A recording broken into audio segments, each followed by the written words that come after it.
Welcome to the United We Scan podcast, the podcast by rural carriers for rural carriers. The views expressed in this podcast are of the presenters and the presenters only and do not represent the views, opinions, or strategies of the United States Postal Service or the National Rural Letter Carriers Association. We ask that you please consult your assigned union representative for guidance in your local area. Please like this podcast, share with your fellow rural carriers, and subscribe to be notified each time a new episode is uploaded. Also, please leave a comment or question for us below. Thank you. Now, here are the hosts of the United We Scan podcast. We've got a special midweek episode. Wanted to bring it to you guys because our president put out a brand new message to us. But before we get to that, I just want to say a quick prayer for everybody in the path of Hurricane Helene right now. It's looking like it's going to be a huge storm. Probably by the time it's posted, it will have made landfall. So I figured if you're in the path of this and management is forcing you to come in, do not do anything unsafe. If you feel it is unsafe to go out and deliver the mail, don't do it. Don't let them force you to do it.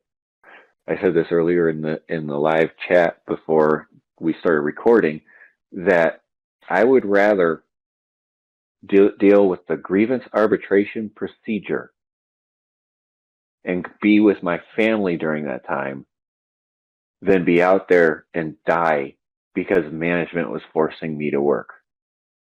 What do you say at the end of every episode, Bill? What's the most important delivery of the day? You are. You're the most important delivery. Get home to your loved ones. And if management persists on any type of intimidation with this storm, you tell them that your safety is in your eyes. It's your decision to make, not theirs. If they want to go out and see if it's bad, let them.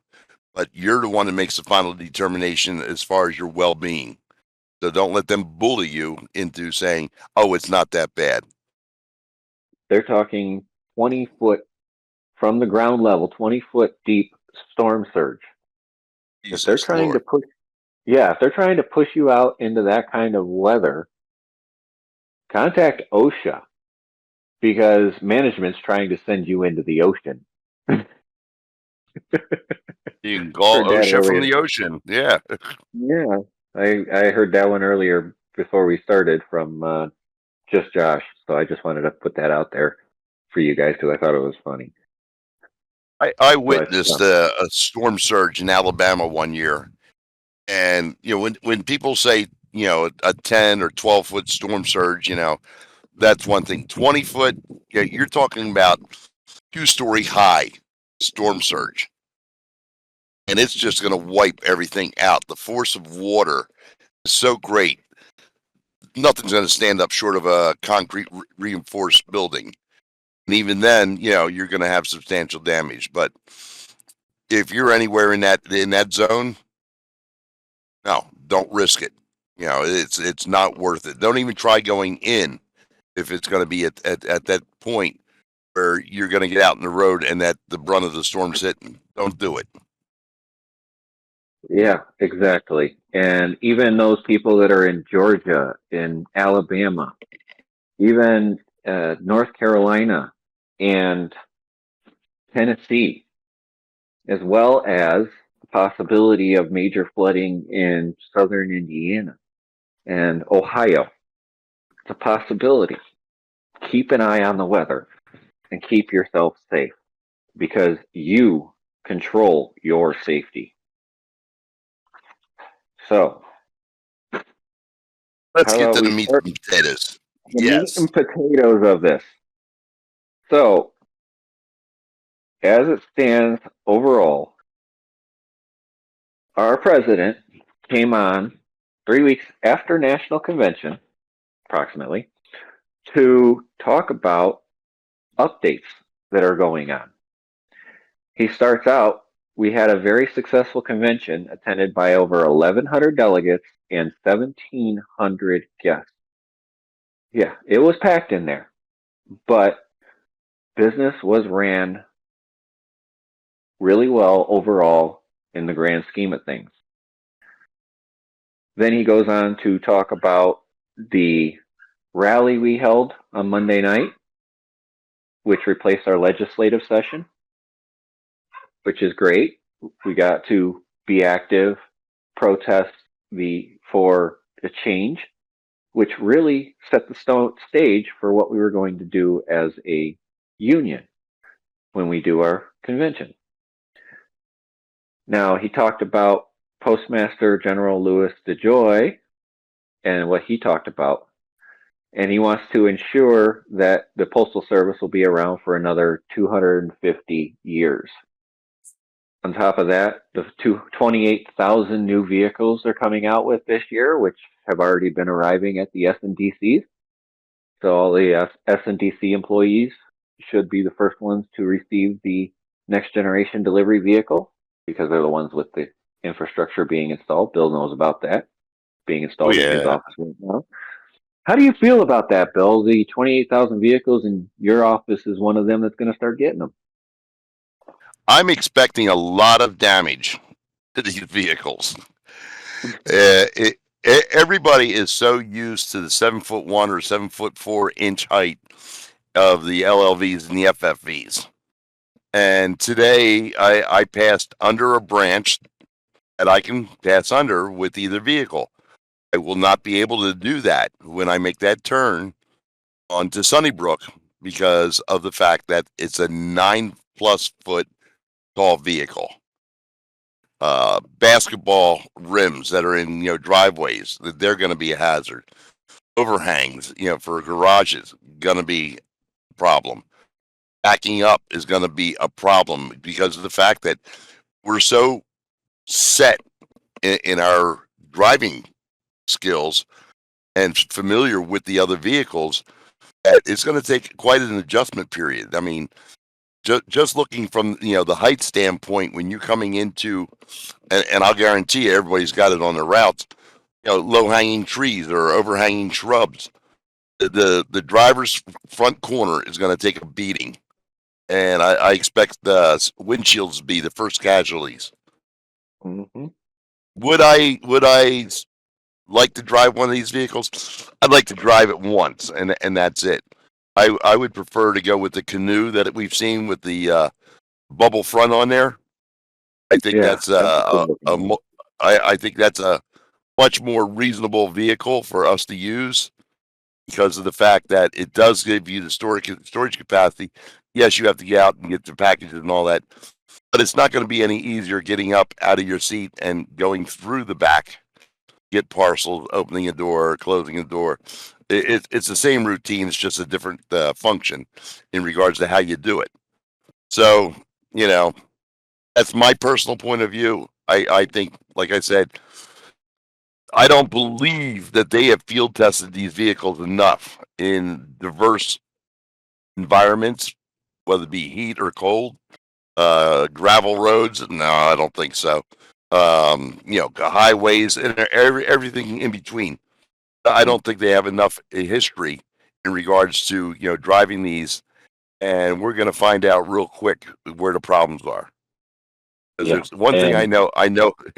One thing I know about rural carriers, they're going to let you know when there's a problem, and I anticipate plenty. Yeah, I mean, I saw the Canadian Post ones, the brand new ones they have. They look close to the LLV in styling. Yes, exactly. Those are pretty cool looking too. And I mean, the LLV is the iconic postal truck, and now we're going to get the duckbill as the iconic postal truck. And I just hope that with that giant windshield, the giant solar array that's going to heat the interior of that truck up every time it's off, that the air conditioner that's inside of it can actually keep up. Because I've heard reports, especially with electric vehicles, that when it's super hot, the air conditioner can't keep up in the battery powered vehicle because not only is it cooling the interior of the truck, it's also cooling the battery. So we'll have to see on that. I hope that they actually work out really well and they're a good investment for the company, personally, because we all know we definitely need good vehicles to deliver with. Talked about the commitment to the public service mission by ensuring 6-day-a-week mail delivery and 7-day-a-week package delivery as well as an empowered workforce. You know how you have an empowered workforce? They stand up and enforce the contract. They file grievances when needed, and they take care of the craft. That is an empowered workforce, standing up and doing what is right. Do you agree, You Bill? know, when he says things like that, I just sit back and chuckle because you don't want an empowered workforce. You want a subservient, and ignorant workforce. The dumber we are, the better advantage it is that they can take advantage of us.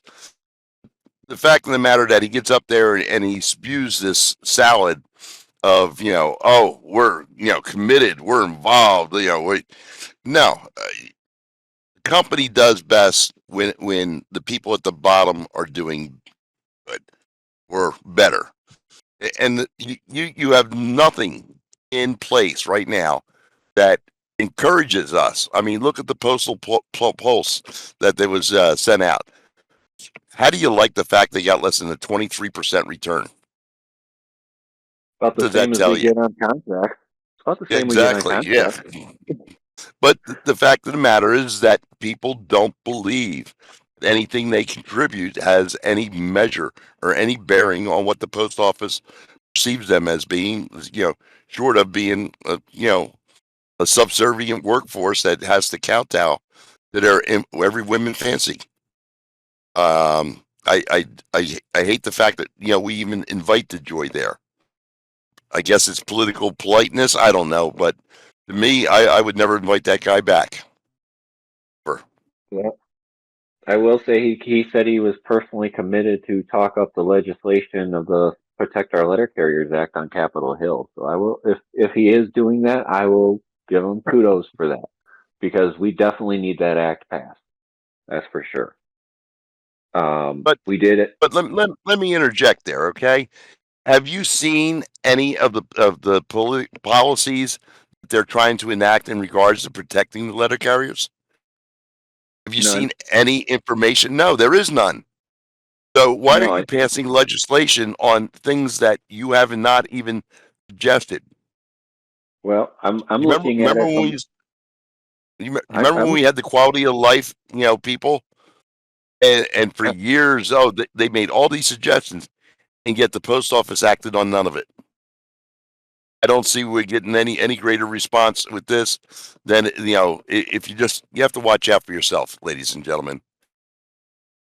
Yeah, you have to take care of yourself first. You know, we always preach that. Take care of yourself first. Take care of your brothers and sisters of the craft second, and take care of the other crafts third. Yourself and your family is first every time. Yep. But what Postmaster General Louis DeJoy doesn't realize is the versions that they're voting on in Congress will also be used to protect us from violent management because it doesn't delineate, it just says the person who commits. So that supervisor that beat the crap out of a carrier in his office would be punished under this new legislation. So we have to think about that as well as why we should pass this. Continuing on, we also had NALC President Brian Renfro there, not only for the rally, but he also spoke Tuesday and spoke to the convention floor on Tuesday. And he spoke about the need for solidarity at the bargaining table and in the halls of Congress. President Renfro indicated they were very close to a negotiated agreement that would be beneficial to all carriers. That would be 2 weeks, I think. Is that the going rate at this point? 2 weeks, 2 days, 2 hours? I'm not sure. What do you think, Bill? Months, 2 months. Well, we're already at a month right now since he made that statement, and we're coming up on 2 years for the NLAC to get a contract. So I don't know. He said that he's been close for 5 times this year. How much closer can you get? That's right, 99%. Oh yeah. Well, we'll get to Yeah. that. We'll get to that. Talks about working on the convention. And then apparently in the evenings, we were having seminars every evening. But I was going through, and when we started the working session on Wednesday evening, we had the banquet night. Thursday evening, we had the caucus. That was a long day. And then Friday, there was no evening seminars. So when were the seminars? It was actually, I believe, Monday night, Sunday, and then Monday evening was Monday. supposed to be legal and OWCP, but they canceled those for the rally. Yeah. And then Tuesday, yeah, I'm just looking at the schedule right now. I have it right in front of me. Tuesday, they did have seminars Tuesday evening, though. That was the retirement academy facilitator seminar and insurance program seminar. So I guess Tuesday night is what he's talking about. Oh, okay. It was a busy and exhausting week for all in attendance, but it's the cornerstone of how we govern our union. And then he talks about Friday. We had changes in the directors' positions and have 2 brand new executive committeemen. As we talked about in the podcast after convention, we were excited for this change. John Adams, Nikki Phillips, Bethany Smalls, and Mike Marola. Those 4 new individuals are breathing new life into the leadership positions. They are breathing new ideas. They are talking new ways and trying to, well, right now they're trying to find their footing in their positions. But I'm sure once they get their way through that and figure out what they have to do, they'll get to work. They'll knock it down, buckle down, and do it. Right, Bill? I think with the switching of these 4 positions, that just the fact that they won those positions as they did instills a new optimism that maybe we can get this craft, the union, back on track. And I think 4 out of the 8 positions that really change, I think that's a major swing. Half of the board was changed, and I'm excited to see what it brings for the future. Me too. I think our 2 new directors are going to hold the president and vice president's feet to the fire in regards to these negotiations. Hopefully, because of the fact that they have the enthusiasm to do it, and with the extra executive committeemen too. I believe that we have enough people on that board that want to make this union strong, able to speak up, and majority vote. And remember, you still have 2 executive committee people with experience that can help guide these 4 new enrollees of the national board. Exactly. Those 2 experienced executive committeemen can help the new executive committeemen. Your vice president and president should be able to help the new directors.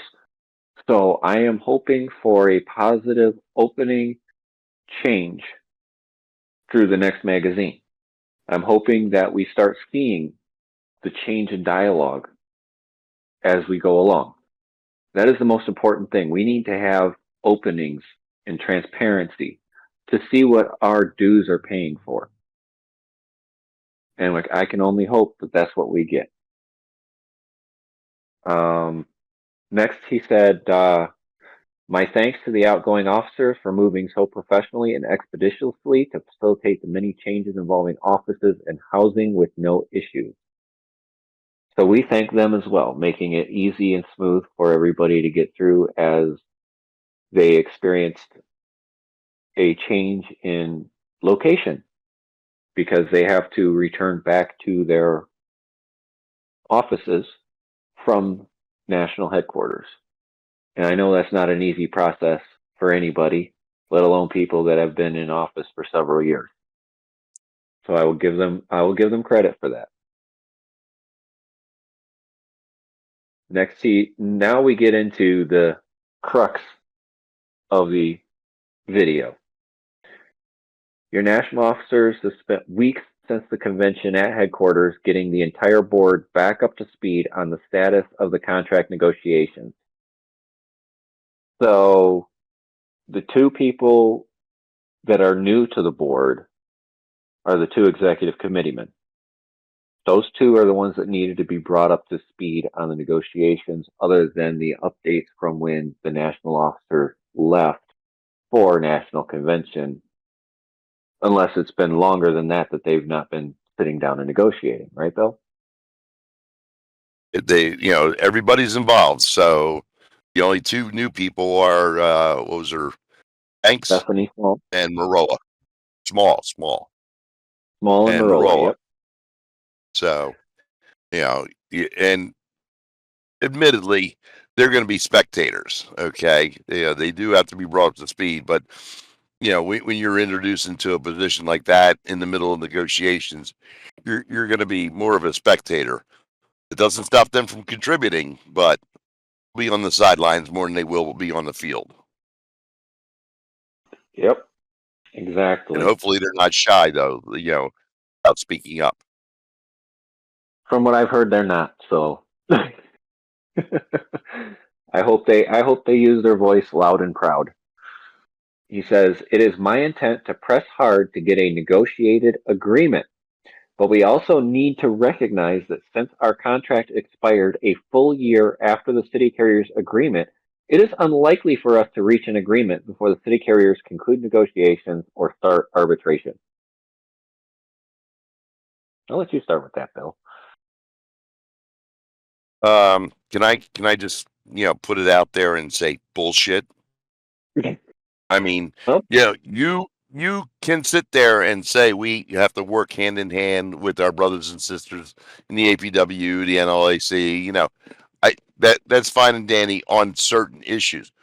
When it comes to the contract, your responsibility is to the craft, nobody else. Now, having been through contract negotiations with vendors, suppliers, and everything else, there's certain aspects in regards to how you approach the contract agreements when you're dealing with multiple entities, us versus the NALC. Sure, they've been in contract negotiations longer than us. But when you specifically say that we're 99% of the way to a contract, then why are you sitting back on that 1%? And if it's only 1%, then it can't be anything major like Table 2 and Table 4. So what you're telling me is that basically those items have been put to bed, and there's just little dotting the I's and crossing the T's that have to be formalized. So why aren't we signing a contract?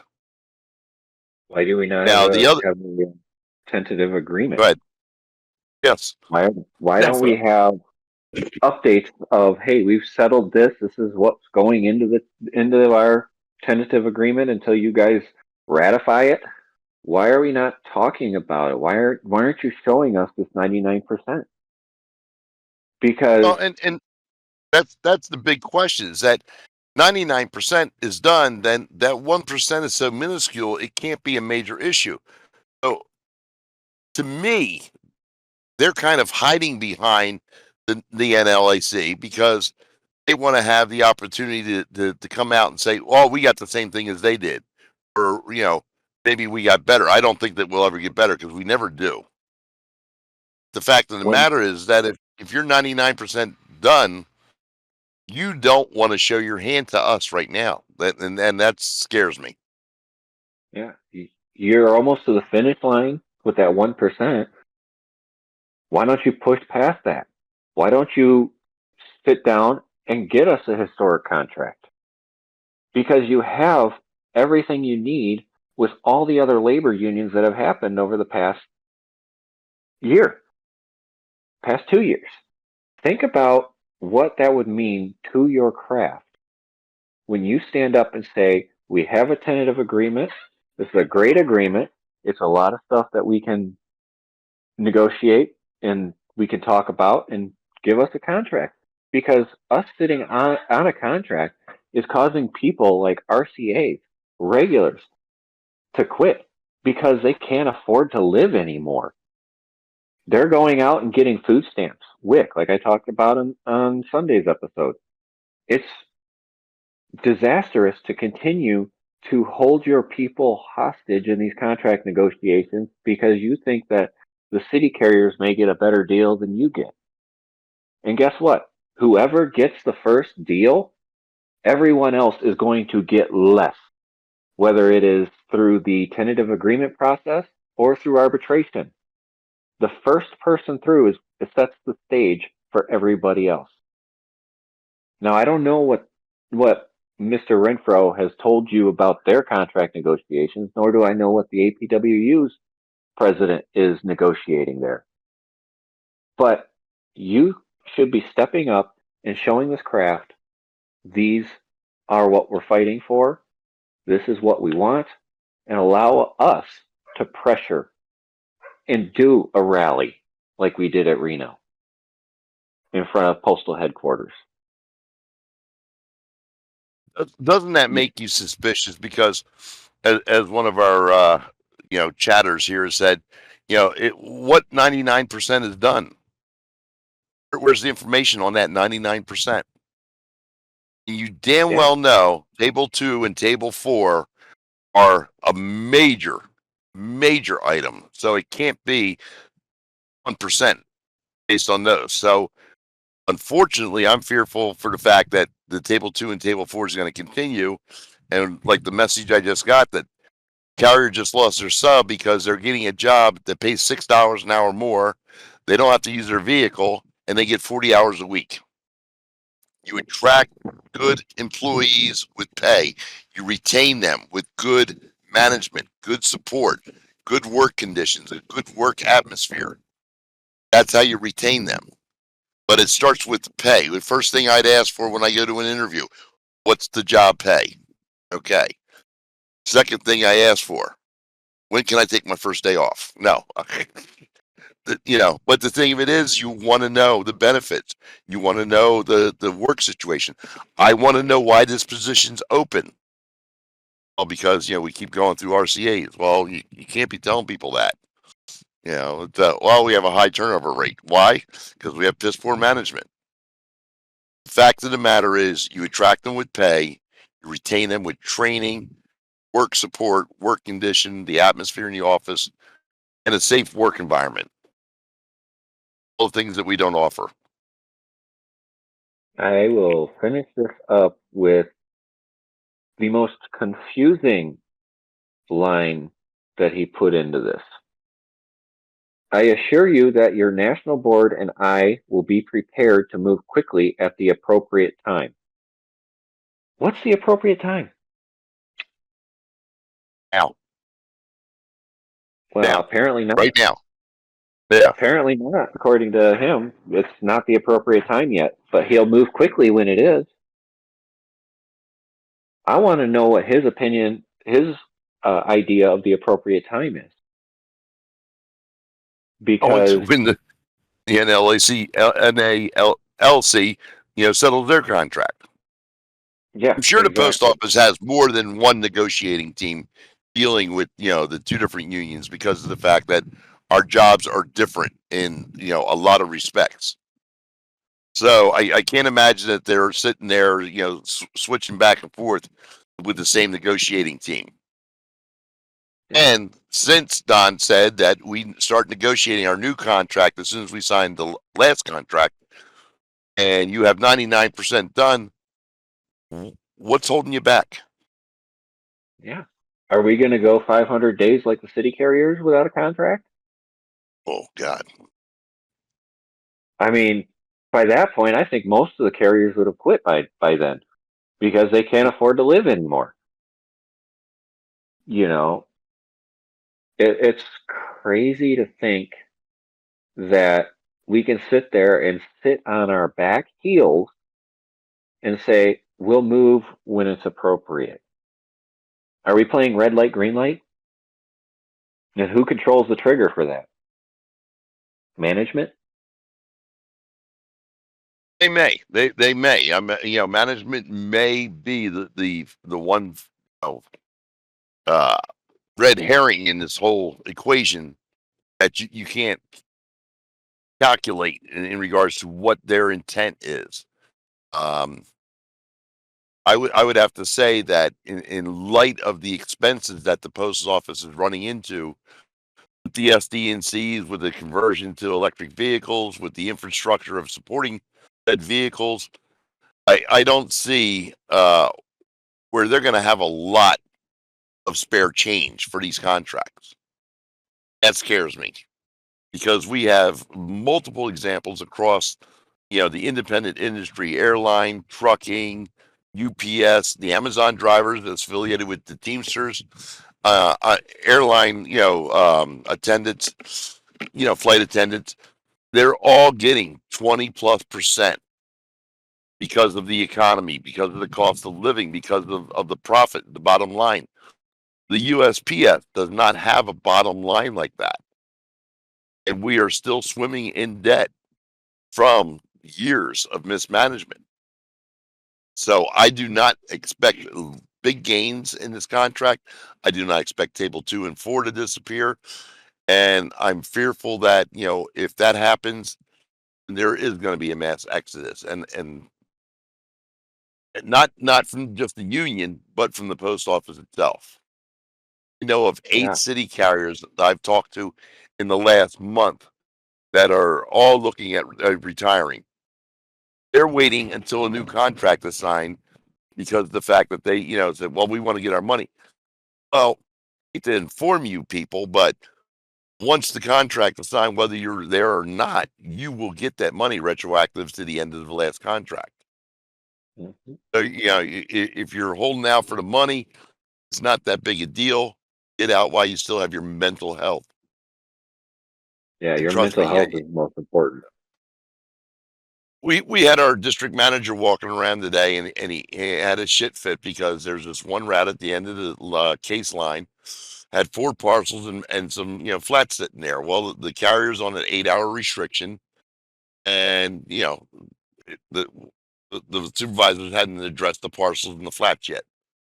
He came up and saw another route which was backed up from Saturday, and nobody in management has forced the carrier to clean the route up in 3 days. So he was having a shit fit about that. And he's talking about rearranging the cases again. Well, since we've been at this SDNC, these guys have moved the case, twice already.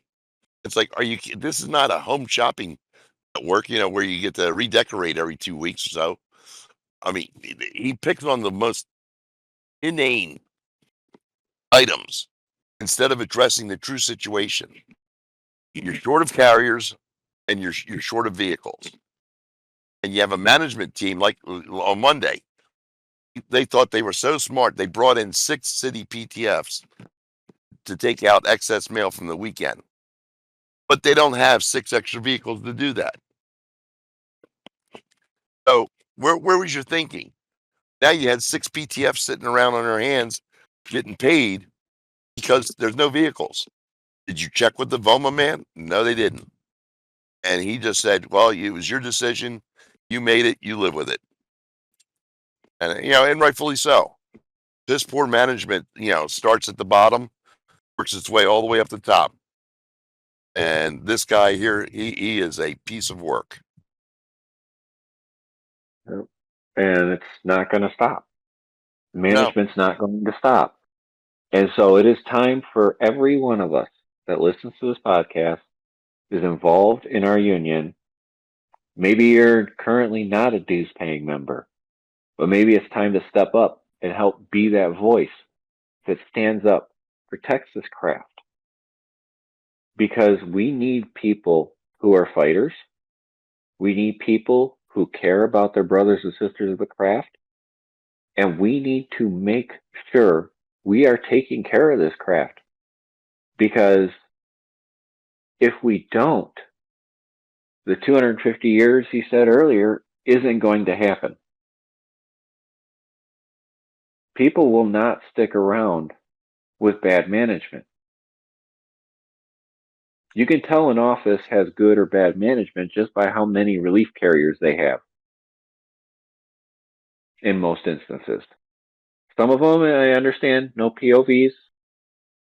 I have my POV brothers and sisters. I feel you. But in offices that have government vehicles, when there's low count of relief carriers, it's most often management or pay. And like I said to you earlier, James, about the POVs, how about this for an idea? How about you finance the POVs for new carriers? Take it right out of their paycheck. You want to be a carrier? Well, we'll finance a vehicle.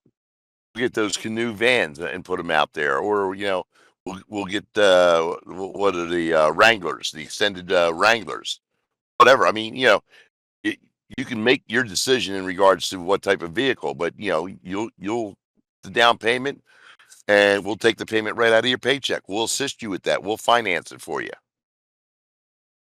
0% for 4 years. Yeah. Wouldn't that go a long way to have, retaining RCAs instead of having people, cross drive or put the conversions in? People working out of their pickup trucks. I mean, Jesus. Or a hearse. Or a hearse. Yeah, I like the hearse one. That one I I love. love the hearse one. Yeah. Yeah, but the fact of the matter is that if you're going to attract people, there's got to be something there. There's got to be a carrot for them to be attracted to, Yes. and helping people is the first way you attract them. Protecting them is the second. Now, protecting should always be the first. Well, you start by helping them, and then you teach them by protecting them, and then they learn to protect themselves. Oh, you have to protect them until they learn how to protect themselves. Yes. That too. Who's And on first? Lastly, he says, I remain committed to keeping you informed about any developments in bargaining, contract administration, and our legislative priorities on the NRLCA website and our social media platforms. In solidarity. That was the end. Now, I'm trying to figure out how many developments on bargaining we've gotten. It's between 1 and none. I think the updates we've gotten is we're still negotiating. We're still negotiating. Yeah. We're still negotiating. We have an invite over here. Speak. It's one of those weirdest things that, we're still negotiating. We're still talking. I mean, I even asked that at my state convention. Can you give us any updates on contract negotiations? We're negotiating. Literally was the only line I got. But overall, there is a lot of work that needs to be done over the next few months. And I think we have a national board that is more poised to do that work than ever before. All right, so I'll say this in. We have an invite to speak. We have an invite to speak there from Sherry. You want to bring her up? If she wants to speak, she can come up. But what are your final thoughts on this, Bill? Well, me, it was a lot of gobbledygook, glossing over, a convention, introduction of new officers, yada, yada, yada. There was no substance to it. We want to know where our contract negotiations are. Well, we're 99%. Well, like I said, what's the 1% holding us up? I don't understand that. But the fact of the matter is that if you're at 99%, then you ought to be closing a deal right now. I always believe the first to the table gets the bigger piece of the pie. Unfortunately, I feel that our current national leadership is afraid to pull the trigger on that. Because if we don't get rid of Table 2 and Table 4, and the NLAC does, that's going to be the end of him. If we did get rid of it, then, guess what? Everybody jump back on board, because that would be a major milestone. There's the other aspect of the contract that's really got me worried is the incorporation of the MOU assisting on other routes becoming a mandatory function. That scares the hell out of me. Mm-hmm. And I believe because it's easier to do that than to get rid of the toxic management and the toxic culture in the post office, that might be the path we're going down. And it scares the shit out of me. I agree with you on that, except I believe that we are actually poised in the best position right now to start working on that toxic management. We have a director of labor relations who has been a beast in grievance procedures. We have a director of steward operations that has been a beast for carriers. We have 2 executive committeemen that I have heard are beasts for carriers. We have a vice president that cares about this craft and wants to fight for it. We have other executive committeemen who want to fight for this craft. And any of those people that are on that board that don't want to fight for this craft, learn from them. Learn how to fight from them. Because it's time for the NRLCA to fight for this craft the way it's supposed to be.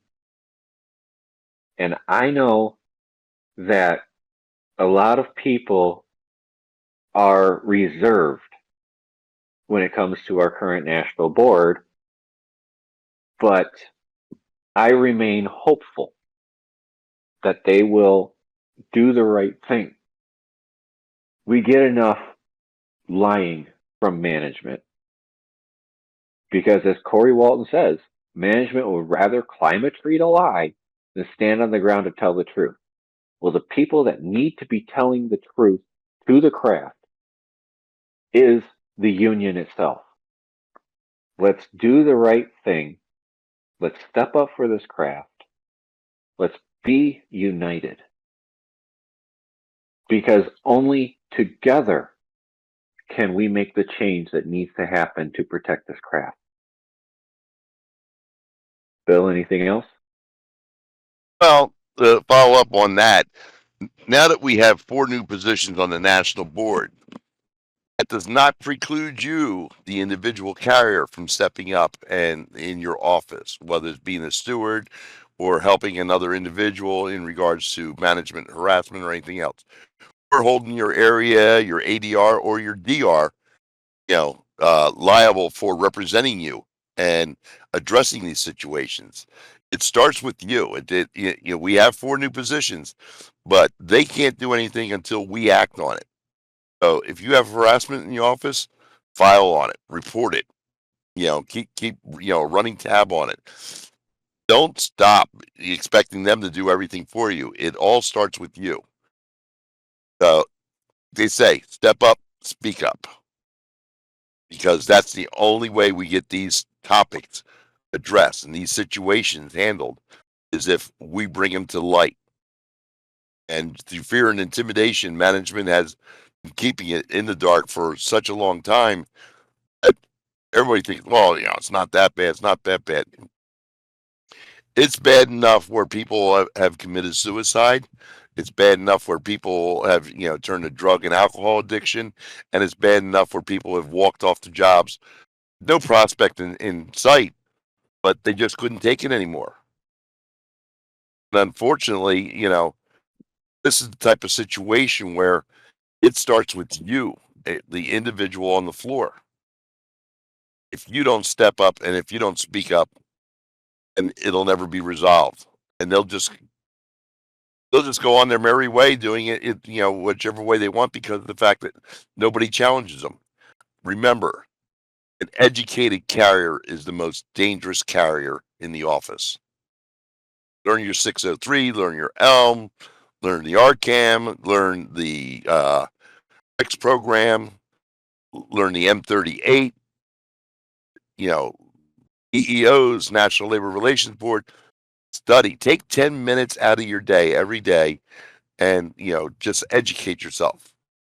A couple articles out of the contract, a couple articles out of the M38. Just make it light reading. Put it in the bathroom. I mean, that's where the shit belongs anyway. But the fact of the matter is, an educated carrier is the most dangerous person to management, because once you have that knowledge, you won't let them step on you anymore, and you'll be able to speak up for others too. And like James says, we're all in this together. Whether you like the person or not, you need to step up and address situations on the floor, because of the fact that if they do it to that person, they're going to do it to the next person and the next person until they have the whole office cowered. Don't become sheep. Stand up for yourselves. Stand up for others. Thank you, Bill. I know it's weird to have a midweek update once in a while, but it's good to get these conversations out there, talking about the things that are going on, because we are one craft. We are one group of people in a giant organization, almost 130,000 people strong. And those 130,000 people can make a difference with their voices, with their votes, with their education of their job. Because you are the one that holds management accountable at the ground level. Along with your designated union representative, you can affect change. It's not easy. Management will go after anybody who bucks their system, even if it is wrong. They will abuse everybody they can just to make whatever numbers their district manager sends down to them.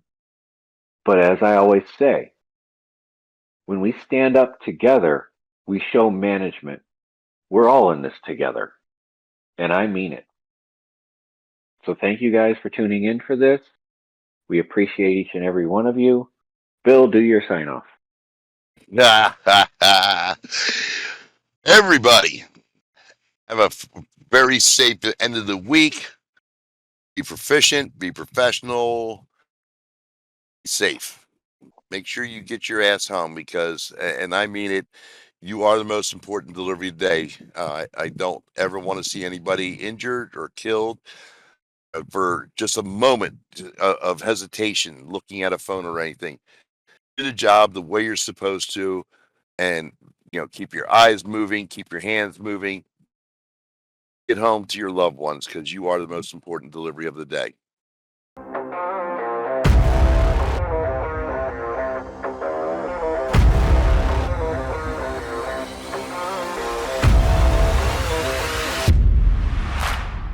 That's why we've been saying from the beginning, it's important for us to bring people together.